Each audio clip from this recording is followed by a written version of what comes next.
เลยดูว่าเฮ็ดอย่างมาได้คันนี้อันนี้ก็โมเมนต์รถลูกค้าเนาะอันนี้เป็นรถเขาเองเนาะรถเจ้าของเองแม่นมื้อนี้นี่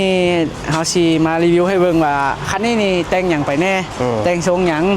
งบเท่าไหร่แม่นงบเท่าไหร่เอาติแนะนำลูกค้าเนาะสเต็ปแรกนี่คันนี้ได้จัดมาเป็นแม็กเนาะล้อแม็ก KMC ตัวนี้ของแท้เนาะราคาฮัดด้วยกับยาง BF คูลิก KO2 AT สเปคยางกับสเปคแม็กเลยสเปคยางแมน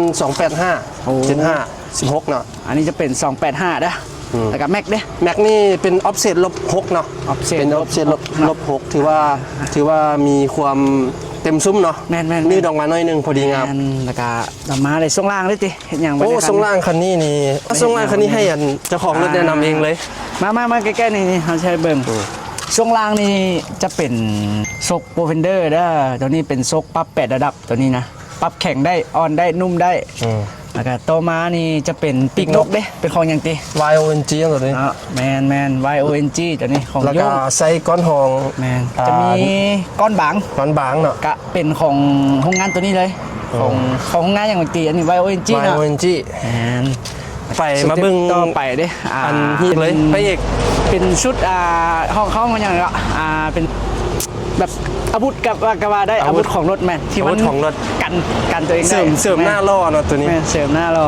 เขารีวิวให้เนี่ยว่ากันส่วนนี้เป็นของแบรนด์ใดตัวนี้จะเป็นของแบรนด์ฮัมเมอร์เนาะคือหลายๆคนรู้จักแหละมันก็แบรนด์ดังเลยแหละตัวนี้นะฮัมเมอร์ทรงเรียบเนาะแมนก็เป็น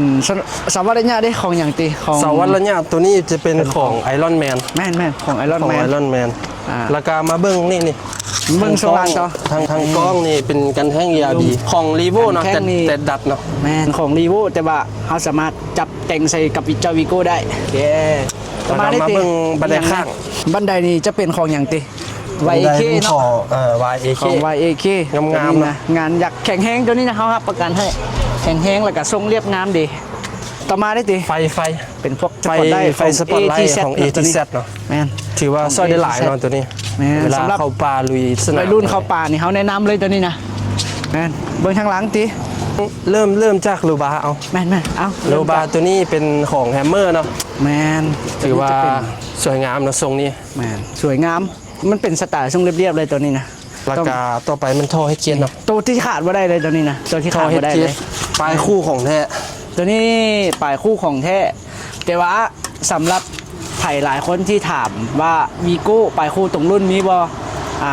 มันจะบ่มีมาตรงรุ่นตัวนี้จะเป็นของรุ่นอย่างตีของรีโวเนาะแต่ว่าเขาได้ดัดมาดัดแต่งแม่นมาดัดแต่งหูจับแต่บ่ได้ตัดต่อเด้อดัดแต่งหูจับใส่ถือกับวีโก้เขาสามารถเฮ็ดได้ต่อมาเด้ตัวนี้บางตบเนาะบางตบ ERB เนื้อหนาแม่นคือเอารีวิวรถรีโวเมื่อวานอ่ะหลายคันคือหลายคันนะรีวิววันนี่ก็แบรนด์เดียวกันเลย ERB ต่อมาได้ซกหลังเด้เป็นของอย่างซกหลังแม่นเมื่อกี้เขาว่าซกหน้าแล้วมานี่มาทางหลังเบิ่งโปรเฟนเดอร์แบบอันของฟิกกี้ตัวนี้นะฟิกกี้แบ็กตัวนี้นะสามารถปรับจักระดับได้ดีตีตัวนี้นะปรับ8เนาะตัวนี้ปรับ8ใส่ก้อนหองเลยแมนก้อนหองนิ้วครึ่งบ่แมนก้อนหองนิ้วครึ่งคันนี้นี่เขาจัดสเต็ปไปกะเท่าไหร่ตีแบบสเต็ปรีโวนะหน้าโอ้รีโว2เลยเนาะงานนี้เนาะแมนจะเป็นคันนี้มันครับเพราะว่ารถมันมีกันส้นแน่แหละกะเขาบอกอยากให้มันสูงหลายกะประมาณ2 นิ้วครึ่ง5 นิ้วครึ่งข้างหน้านะแปลว่าทั้งหน้านี่ยก2 นิ้วครึ่งแม่น2 นิ้วครึ่งทั้งหลังนิ้วครึ่งแม่นทั้งหลังนิ้วครึ่งถือว่าบาลานซ์กันเลยเนาะแม่นบาลานซ์กันสุดช่วงล่างก็คือหู้แหละมันมีหลายๆอย่างเป็นพวกดอกเพาว์แล้วก็พวกโซกพวกถ้าเป็นรถที่ว่าลูกค้าที่อยากแต่งสเต็ปเริ่มต้นนะกาแบบบ่เปลี่ยนโซกกับใส่ก้อนห้องได้โอเคเอาฝากฮันเนี่ยฮันตั้งอยู่เสร็จสำหรับลูกค้าท่านไหนที่ไปบ่ฮอดจอดบ่ถึงนะมาหาเขาได้อยู่หนองพญาห้อมนึงซะว่าสิหนองพญาห้อมนึงเมืองไซธานีนะเดี๋ยวเฮาสิฝากเบอร์ไว้ถึงนี่โอเค